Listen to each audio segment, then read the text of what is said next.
everyone. Hi everyone. I'm so excited to be here. I am joined by Dr. Jenn. She is an end of life and anticipatory grief support coach for pet parents and someone that's been a part of Jasper in the community for quite some time now. And it's been truly an honor and a pleasure to watch you, Dr. Jenn, walk through some of our members through their anticipatory challenges. And when we met originally, I just remember thinking like, I wish I knew you. I wish I knew that support during that time existed when Jasper started to get sick. I remember that moment in the vet's office going, how am I going to handle this? What am I going to do? Who do I talk to? And so knowing that you exist for other people makes me so happy just knowing they don't have to kind of walk through this alone. But I will pass it over to you to say hello, but I'm just so grateful you're here and a part of this community. So welcome. Thank you, Britta. Thanks for the recognition and all the love. Like it just like warms my heart to hear it. And I'm just like right back at you, honored to be part of this community, to know you and like to be just part of this mission of providing this space for pet parents going through something that the world doesn't fully understand and getting to meet them where they're at the different stages. So like with their where they're preparing for loss and then the early grief and then life after grief, like all those different stages. Like I love that this community exists. So thank you for having me. And it's almost been a year. I can't believe that. No, I know. I can't believe it either. But thank you. We'll go ahead and Yeah. get started. All right. Okay, so to start off, for someone who is caring for an aging or terminally ill pet, what does anticipatory grief actually look like? That is a great question. Yeah. And it depends because Yeah. everybody's experience of anticipatory grief is going to be different. Um, but I think if we had to kind of condense it down into one thing, it would be the sadness that you start to feel thinking about the loss that hasn't occurred yet while your pet is still there. There's a lot of emotions that can come up that feel like grief. So the sadness, the anxiety, the fear, those sorts of things. And it can be a little, trying to think of the word, not unsettling, but catching people off guard that they're feeling. Yeah. They're like, I feel like I'm grieving, but my pet is here. I don't fully understand it.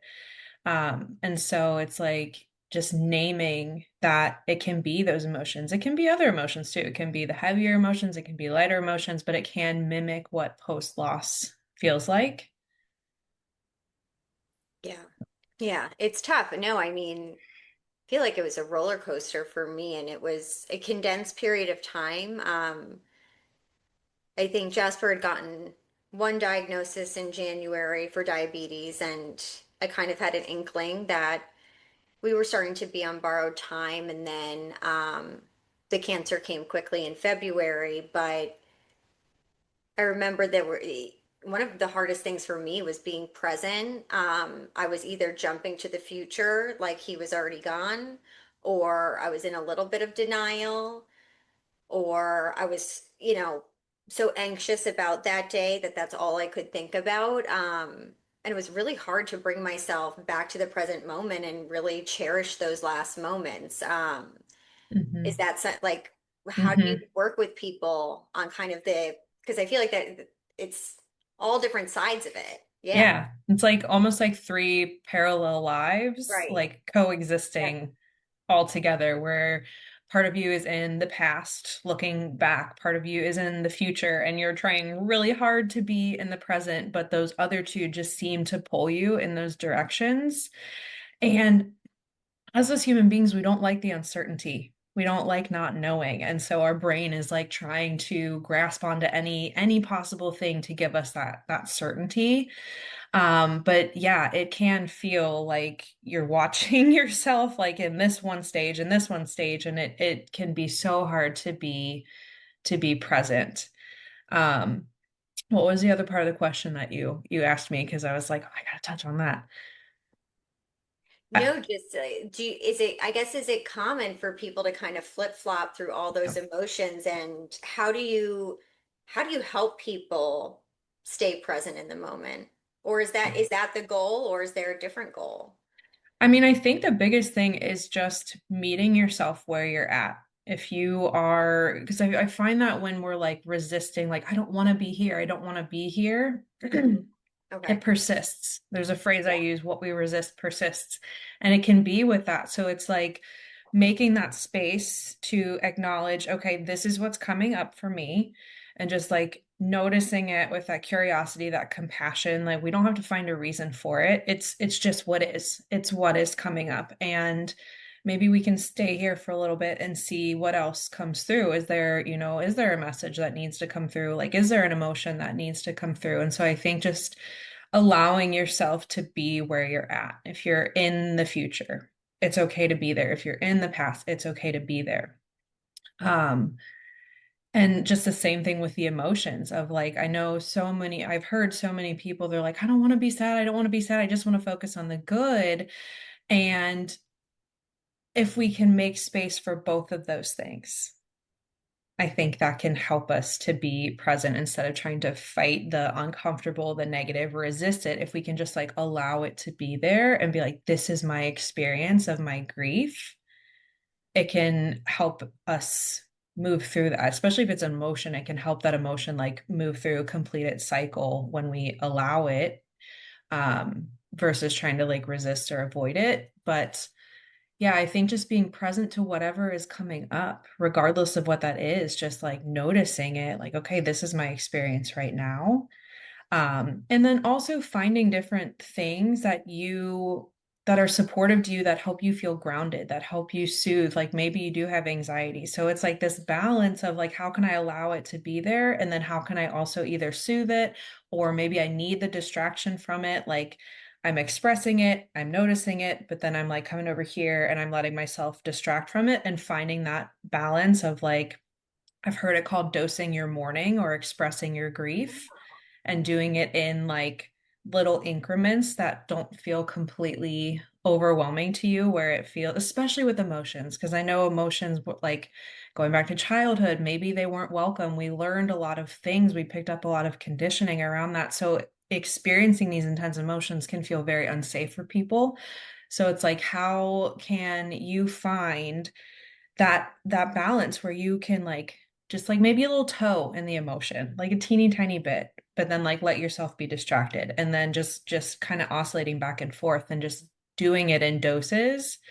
um I find that that helps decrease the intensity of whatever it is that might be coming up. No, I mean, the minute you said about resisting, I had like a visceral reaction because I was like, oh my gosh, every time I have resisted something, I feel like it comes back full force, especially when it comes to emotions, even in the anticipatory, but post loss grief for me, guilt was like the biggest emotion. And when I tried to push it out of my brain, it felt like it came back full force. But now when I start to say, all right, this is guilt, this is part of grief, like name it to tame it, which I learned from you and Grant, like this is part of the process. It does, and I do this motion because it does feel like it's moving out of my body and kind of like, okay, I'm experiencing it, I'm expressing it, and now it's out there. But yeah, it's uncomfortable, it's scary, especially for people where this is maybe their first major loss, or because of society. I mean, like, I think part for me, I was getting so upset about the loss, and then I felt I wasn't allowed to be. So then I was keeping it in to make other people feel comfortable or not come off as weird or crazy. And like that made it worse. Our society, we've come a way, but we still have a long way to go when it comes to understanding like post-loss grief, and then even more nuanced, the anticipatory, because it's like people already don't understand why you're sad about losing a pet. And then I feel like they especially don't understand, why are you sad about losing them when they're still here with you? So it's like this added nuance to that disenfranchised grief. And yeah, it's like that's what I think can feel so isolating is because maybe you've shared it and then got shamed or judged from someone else, and you've learned, like, when I express this, I experience shame and judgment. So I'm just going to keep this to myself. Right. And then all of that stuff, just like you, like when you're a little kid and you bottle all this stuff up and eventually it explodes. And like the same thing happens as you feel like you have no one to talk to that gets it because of maybe your past experiences. And then it just stays stuck. It Yeah. just, there's nowhere for it to go. And it Yeah. deserves to be seen and to be heard and take up all the space, like regardless of how it makes other people feel. Yeah. Yeah. Easier said than done. Agree. Agree. But something we can all take note of and definitely work through, but also it's learning on how to best support someone, how to let someone express themselves and be there. I think that's if all of us who have been through it are then able to kind of pass on what we learned, then I think it can be a domino effect and we can hopefully change how people view pet loss grief, Yeah, absolutely. one And day it's at a time. like, it's so helpful for people, whether you're going through anticipatory or post loss, to be around other people that get it and are maybe a few steps ahead, because that can provide maybe some hope of like, okay, this is what's possible for me, or this is what helped them. Let me go and try this myself.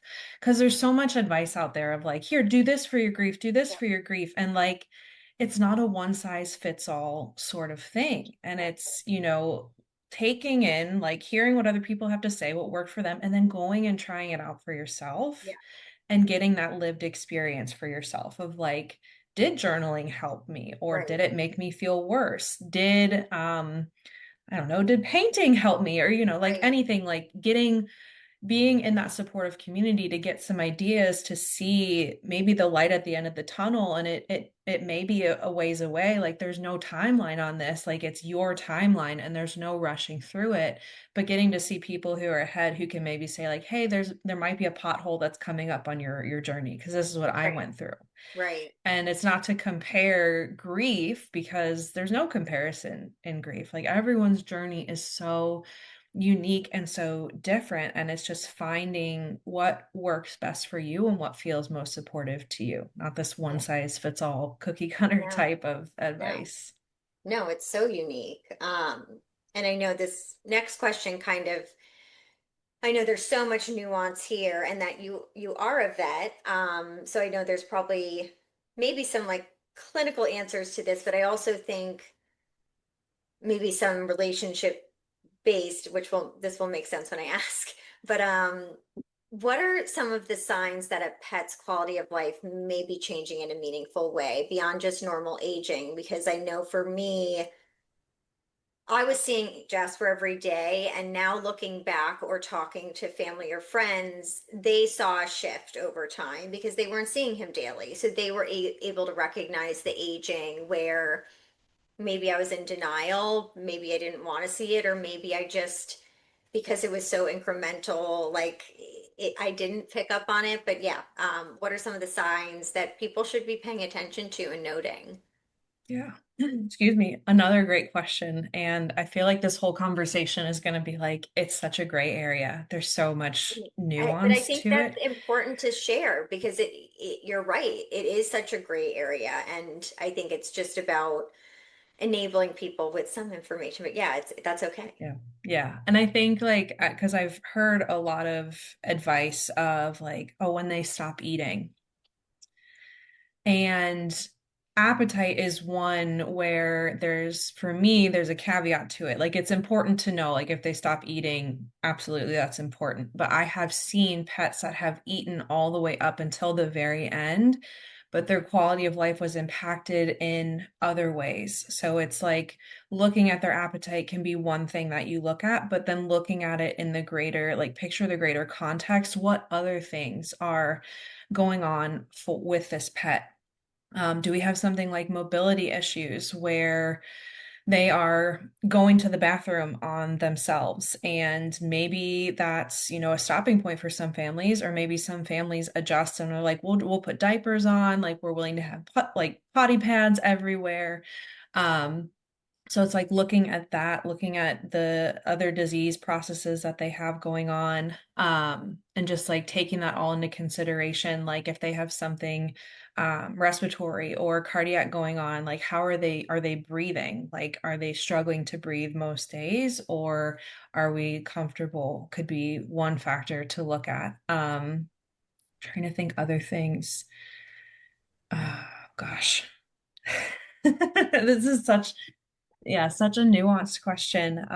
But I think really too, looking at your pet and saying like, what gives their life meaning? What brings them joy? Are they still finding that joy? Are they still finding meaning in their life? Are they comfortable? Or are we at this point where we're lingering, we're existing, we're not able to do the things that make them who they are, that give their life meaning? And another caveat with that is if like mobility, thinking if they can't use their legs, like they may not be able to do the things that they used to be able to do, but can we make modifications or accommodations? And they're still like finding meaning in that, even if it looks a little bit different. Right, right. No, that makes a lot of sense. The last part you said, the are they still finding that meaning and joy, I think is what I found the most powerful and impactful. But this goes to our next question, which the most commonly asked probably was asked about 5, 6 times by our members for this session. But I'm going to read one of them verbatim because I thought it was very powerful. Um, it's what they call, and what I think a lot of us call, the impossible question. And I think just a lot of people will relate to this. How can we feel more confident in the decision to let a pet go before greater suffering happens? How do we sit with the fear of, is it too soon versus what if I wait too long and lose the chance to give them a peaceful goodbye at home? It's truly, truly the impossible question. And one of the most common, one of the most common that I get. Um, and I think as far as like feeling more confident goes, pre-planning if you're able to, as early as possible, if you're able to. But if you are closer to needing to make that decision, like maybe you didn't hear about anticipatory grief, you didn't find Jasper, you didn't know that there was pre-planning available, and you're now in this like, we're needing to make this decision sooner rather than later. I think talking about it with someone who understands, like getting it out of your head, verbally processing or soundboarding with someone who can listen and you trust, and someone that can just hold that space silently, not trying to fix anything, not jumping in with advice or their opinions, unless of course that's what you're looking for. But I think just talking it out with someone, because I know I've gotten stuck in my head, and then when I've gone to talk with a friend that I trusted, it was like this huge weight off my shoulders, and I felt more clear and more confident in whatever that decision was. But yeah, I think just finding that person that you can soundboard with and verbally process with. Um, Getting education on the disease process, the likely trajectory, what end stage might look like, can be super helpful in feeling more confident, because then you know what to look for. That's maybe pointing towards, okay, we're getting close to the end. Um, Looking at this as not a black and white, but a gray area, like I touched on before, that there's not one perfect moment in time in which to make the decision, and that it's highly personal based on so many different factors, so many different nuances. And one like scenario I'll present to clients and to families is thinking about, there are some families that want all the time. They want every moment possible. They know that that might be a trip to the emergency room and they're okay with that. And then there are other families who are like, absolutely not. I do not want that at all. I want this peaceful, this loving, this dignified goodbye. And by knowing they want that, they may need to make the decision sooner than they feel comfortable with. But I think really getting clear on like, what is it that you want? What don't you want to happen? What is that line in the sand that you don't want to get past? Um, Quality of life, kind of going back to that, is a huge thing that can help with confidence of knowing like these are the parameters that we're looking at to measure quality of life. And then also asking, what are their likes? What are their dislikes? Are they still liking those things? Are they still disliking those things? Like what gives their life meaning, and putting that on the quality of life scale and using that to help take something that is so subjective and make it a little bit more objective. Looking at caregiver quality of life too, excuse me, can be super helpful because a lot of pet parents are in this intense caregiving role Yeah. and they're focused on all of this doing, and it can be hard to just be when you feel like I have to be productive, I have to do all these things to take care of this pet. um Budgets, knowing where your budgets are, not just from a financial standpoint but also from a time standpoint. Do you have the time to provide the care that might be involved? Right. um Emotionally, where are you at with caregiving? Physically, are you able to handle the care that needs to be provided? And knowing that it's okay if the answer is no to those questions. Um, Pain, knowing what to look for with pain and making sure our pets are comfortable can help increase the confidence of, is it time to make the decision? Are we able to manage this pain, or have we got to the point where we're out of options, or what was working isn't working anymore? Um, and I think also setting the expectation that you will likely never feel ready. You will likely never feel ready or 100% certain. There will likely always be some degree of certain uncertainty with this. No matter how much pre-planning you've done or how confident you might feel, there will always be some uncertainty. So it's thinking about how can you be as ready as you'll ever be? Or how can you, maybe you're not ready, but you've done as much preparation as you can possibly think of or have the bandwidth for. Or how can you get to being 70 to 80% certain, or whatever that number looks like for you, that you get to decide what that percentage is. Um, because we want to know and predict the future and the outcome, and we can't. And that's so hard. That is so, so hard. And so reminding yourself, like, I'm doing the best with what I can, with what I know and have available to me at this time. And I'm making the decisions that I believe are best for my pet, coming from this place of love, of compassion, of only wanting the best for your pet, and that your pet better than anyone else on this planet, like really leaning into and trusting that. And it's so hard to trust that you do know your pet better than anyone, and you do know. Yeah. No, it is truly the most impossible decision there is. I did do what you had mentioned, and I feel lucky that I talked to a couple people close to me, and two things stuck with me that I try to share with people now. One, my mom did tell me she regrets waiting so long with one of our dogs, Cleo. And that's something she shares with a lot of people in order to, help them understand, like, yes, there is like giving yourself as much time as possible, but having one more day doesn't necessarily mean you will feel ready or you will miss them less. And then my vet, and I think because Dr. Shelley she knew me deeply and my relationship with Jasper. He was getting acupuncture and laser therapy, so we were there quite often. but she said to me, I think you'll know, Britta, when you look in Jasper's eyes and something really breaks inside of you and something will tell you. And it's hard to describe exactly what it was because I think it was, our relationships with them are so deep and complex and no one, I felt like Jasper and I could read each other's minds. And I remember the day I looked at him, he looked back at me, and just something in my gut told me, I think he was ready. I don't think I was ready.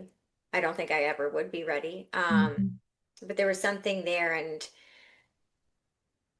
it brings me into the next question too, that but all that to say, I still feel immense guilt.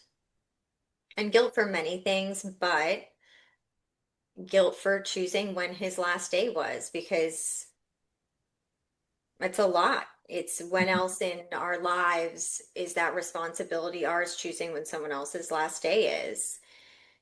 But aside from that, why else is like the immediate guilty emotion, like why is it so present? Like when we know we're acting out of love, we know we're doing everything we can, we know, or we know our pets best, so typically we're making these great decisions or these huge decisions out of love. But like why is guilt such a common theme? Yeah, I think it's probably one of the most common emotions that people experience. And from my understanding with guilt, there is often an underlying belief that we hold about ourselves, about maybe the situation that feeds into the emotion. I know when I've experienced guilt, I've had thoughts of, I should have done this. I wish I would have done that. I'm a terrible pet mom for not spending more time with them. Or so I think that that undercurrent makes it so hard and hard to get that grip, get because guilt will have this grip on you, and and those underlying beliefs and those thoughts, if we're not aware of them, they're running the show subconsciously and impacting us in that way.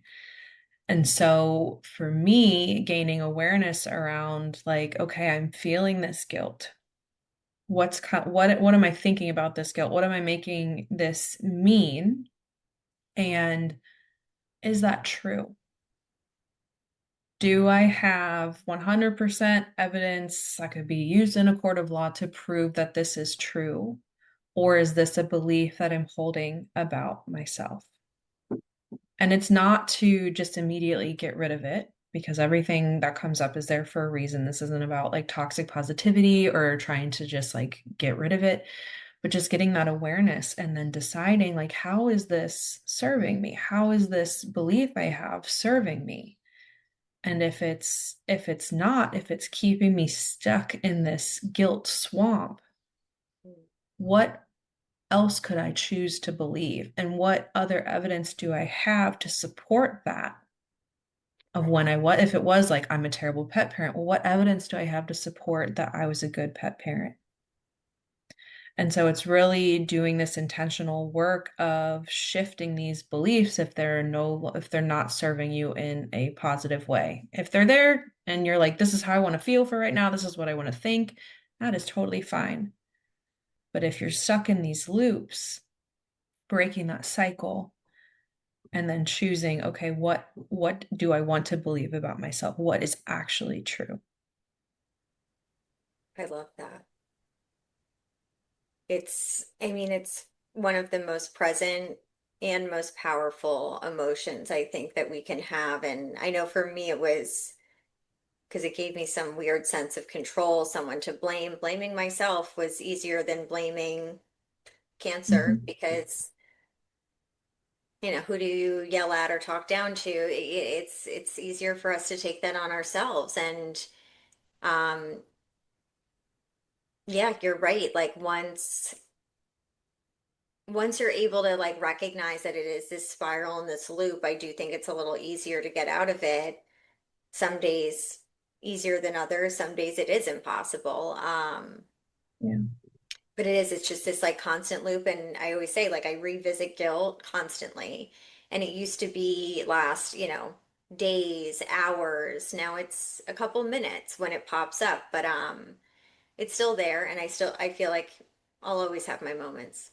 Yeah, absolutely. I think we always feel some guilt, no matter like if we do the work around it, if it's been, I mean, there's guilt that I hold for my cat Rusty, he was the very first cat that my very first experience with euthanasia in oh my goodness. I'm blanking on the year. It's been that long that I'm Yeah. A blanking on while. the Yeah. year, but like when I look back at how his last months were, there's still some guilt there. It does not sting as much as it did, but it's still there. And so I don't think it's about ever getting rid of it because it's part of your story. It's part of your grief journey. Like guilt can teach us things like maybe things we don't want to do in the future. Like we can learn lessons from them. They can be really ouchy lessons to learn, but it can show us where maybe we want to do different next time. Yeah. How how do you suggest people approach preparing emotionally or logistically without feeling like they're giving up or abandoning hope?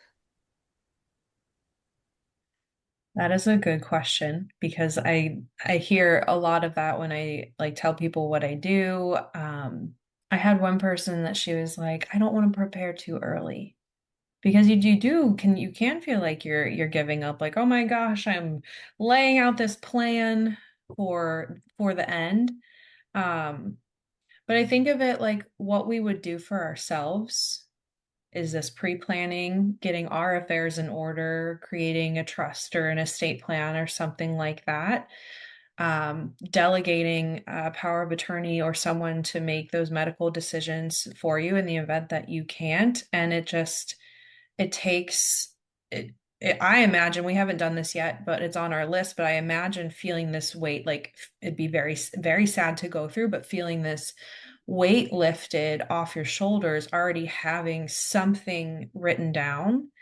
Um, and especially both for human or animal, especially if you ever find yourself in an emergent need to make a decision now type of scenario. And that's what I found myself in with my dog Luke, who he died. It'll be 4 weeks this coming Saturday.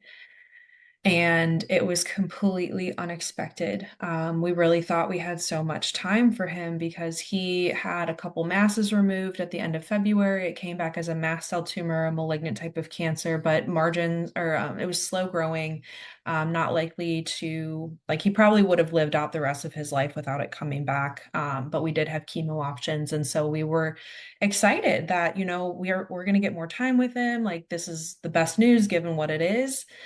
And we started talking about, what did we want the end to look like for him? Where, like, what do we want to do for aftercare? All of these things. And then it was just like there was a Saturday before Easter. I was getting ready to let him out one last time before we went to bed, and he would not get up. He wouldn't get up. And no matter how much I tried, and I remember looking at his gums and they were pale, and I knew exactly what that meant. And I had to figure out how to tell my husband, who was deeply bonded to this dog, what was going on. And I knew when I looked at him, I knew we were at the end. And it wasn't the ending that we had initially talked about, how we what we planned for, what we would have wanted for him. Oh my God, I'm so glad we talked about all of these other things because it was just like there was no question we were getting his ashes back. Didn't even have to think twice about it. Didn't have to think twice about surgery's not an option for him financially. His age, how critical he was. Like we had already talked about all of these things, and it just helped in that situation when we needed to make him like go, go, go. Um, and it didn't take away the pain of losing him because I don't think anything takes away that pain. But it helped us feel as confident as we could be and as at peace with it as we could be. I mean, we both have talked about like we do feel this sense of peace and how it went given the circumstances. We feel this like this relief that we had talked about it and had that plan in place. Um, and so it's like I can understand where it feels like giving up or it feels maybe too morbid, but we just never know how much time we have. And you think you have so much time until you don't.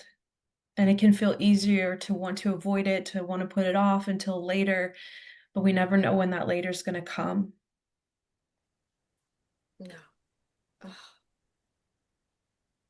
4 weeks is still so fresh too. It's still so fresh. It's I still want to so acknowledge that, and thank you for being so open and sharing it. I remember when you texted me,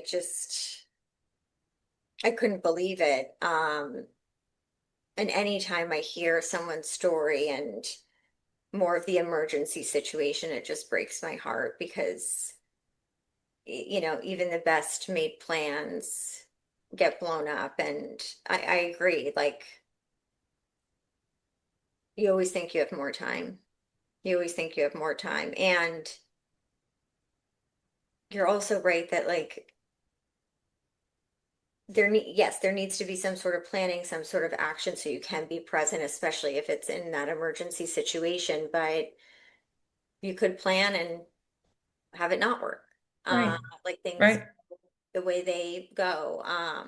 But I'm Yeah, so glad that you guys had those conversations because I imagine it just made getting through the situation just teeny tiny bit more approachable. yeah. It made it a tiny bit easier. I mean, as easy as it can be. Right.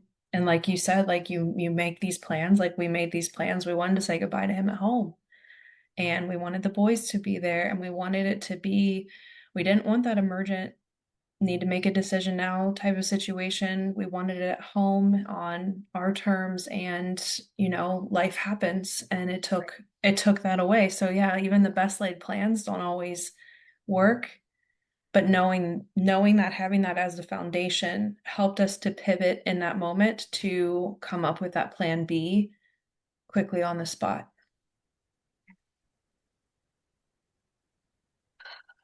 It's just all the words running through my head right now are swear words, because that's how I feel about this situation. Um, Yeah, yeah. so for someone who is maybe in this season right now, the aging, the senior end of life, the potential preparing for the loss, what would you say to someone that feels the weight on their shoulders, feels like they don't have anyone to talk to, they don't know how to make the decision, they don't know what to look at, what to pay attention to? What are some of your biggest pieces of advice? I think the biggest one is, I mean, quality of life is so huge. Quality of life is so huge. And just starting to take inventory of, what gives your pet's life meaning and starting to pay attention to, are we having more good days than bad days? And then even looking like at it during those days, how many hours were good versus not good? Did we spend 20 hours with good hours and only 4 were bad, or was it the opposite? Um, and I think just seeking out the community too is a huge piece. Like I love that Jasper exists for people to go to where they can feel seen and heard and safe and held. And seeing other people may help them feel the courage to open up about what's going on for them. Yeah, yeah, no, because I mean, as you said that, it made me think of some of the hard to say out loud, like the caregiver burnout. I felt weak admitting that it was really hard. I live alone. I wasn't sleeping through the night because I think, the end of time bathroom issues, but also just the fear, the anxiety, the if I go to sleep, what happens if I wake up and there's a change? And it was really hard for me to admit that also, like, I was burning the candle at both ends and I didn't know if I could sustain it. Um, and I think that's scary to say out loud to anyone that is not in this situation or hasn't been through it because it feels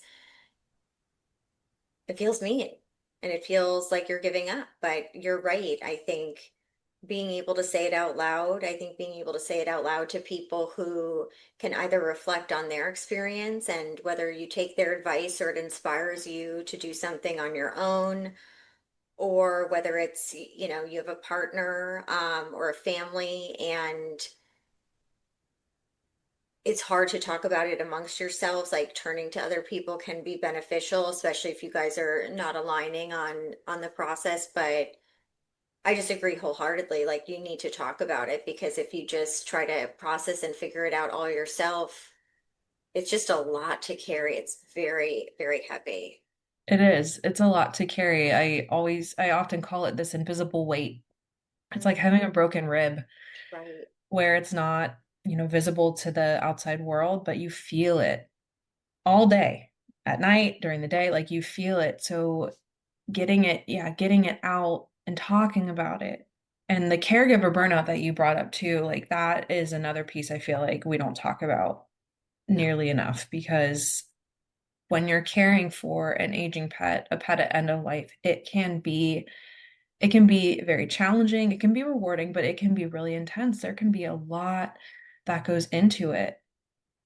Yeah. And And yeah, I mean, I can see where the feeling of I feel like I'm giving up if I'm, maybe passing off some responsibility to someone else, because we do feel this responsibility to our pet, like almost like, like with children, you feel this responsibility for this other being, and you're making all these decisions that impact them. And then with pets, it's like they can't advocate for themselves and say, like, yes, this is what I want. No, this isn't what I want, and you're trying to make these decisions for them, and it's a lot to carry. A lot. Yeah.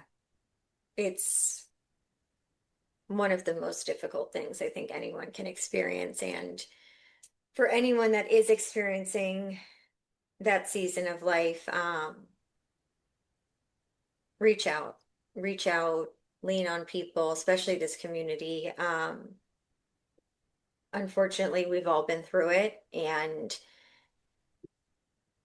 if I can share any wisdom, advice, or just what helped me, I think that's always, sometimes I don't know if it'll help anyone, but I think just speaking it out loud is good because you never know who it'll touch or Yeah, impact. But yeah, not an easy topic. definitely not. And then But there's a comment here that says it feels selfish when we acknowledge our caregiver I burnout. know. It does. It Yeah. does. Like, oh, we're thinking of ourselves when we need to be thinking of our pet. I can absolutely Yeah. see where it feels selfish. No, look, like I can admit that there was like a part of me that it wasn't that I was relieved he was gone, of course, but it was like this relief that for both of us, the relationship we had at the end was not the relationship we had together. And that wasn't what I want to remember, but it was a lot. And I hate even to say I was relieved because I feel selfish and guilty acknowledging that, and I would do it all over again, and I'd do it for 5 years if I had to, but it was hard. It was hard on my body, my mind, my emotions, my relationships, because it's the world keeps spinning, and now we're balancing things that we didn't have to balance before. So, Yeah, you but feel yeah, almost disconnected from the rest of the world because yeah, it's like you're almost living in this little bubble of your reality, and the rest of the world is just doing its thing and expecting you to like keep up while you're trying to like be in this one space. And um the relief, I felt the relief too. And it can be hard to say you feel relief in the wake of your pet passing. Because like how could you feel relief? But it's valid. And there's a lot of people that feel it. I remember looking at Eric and I said, like, it just financially, it was a relief because of the meds and then the surgery that we had, and then like the food and the prevention and like all these things that we were spending money on. And I would absolutely do it. Like, if it meant that he was here, I would still do it. But there was that sense of relief. That's my honest experience, is that there was a sense of relief in the wake of him passing. And I'm so glad that we are talking about it to normalize that, to validate like it's okay to feel relief after your pet has passed, because maybe you feel relief too that they're no longer suffering. Like you watch them decline and you just feel so powerless and like you can't do anything. And so there can be a relief of like there's no more suffering. They're not in pain anymore. Absolutely. No, I think that's absolutely it. It's the relief that they're not putting themselves through it. Because again, we can't speak to them verbally, so we don't know exactly how they're feeling. But I do think that for a lot of us, it's that feeling of, are they doing what they love? Are they still finding joy and meaning in life? And are they suffering? Are they here? Are they present? And how are you doing as the Yeah, caregiver too? yeah, yeah. Like that's another big piece of it. Your quality of life is just as important as theirs, and like your needs matter and deserve to be prioritized. Again, finding that balance of meeting the needs of your pet and then meeting your own needs. To be able to be more present versus, because I've experienced feeling of like resentment and anger, and like then the guilt comes in of like, how could I be resentful and angry? And it's like, again, another valid experience of like when you are in that intense caregiver role and you're giving all that you possibly have and you're not able to replenish it for yourself, like anger and resentment and bitterness can all be there too. I'm actually gonna, instead of doing my own closing, because a member took the words out of my mouth. In general, I think a lot of us keep how we're really feeling secret, or we're embarrassed to admit it, or we feel ashamed. And we need to normalize it. We need to be able to express it. We need to be able to communicate it, because talking about it out loud is how we can actually process and work through it. And the more we're able to just be open about the complicated, raw, messy emotions that comes with this, I think the better we can all heal, because it'll give us an opportunity to feel a little less isolated and less alone. So I am so, so grateful for you joining, not just Jasper, but for this call today, for being a part of the community, for leading our anticipatory grief offering in the app.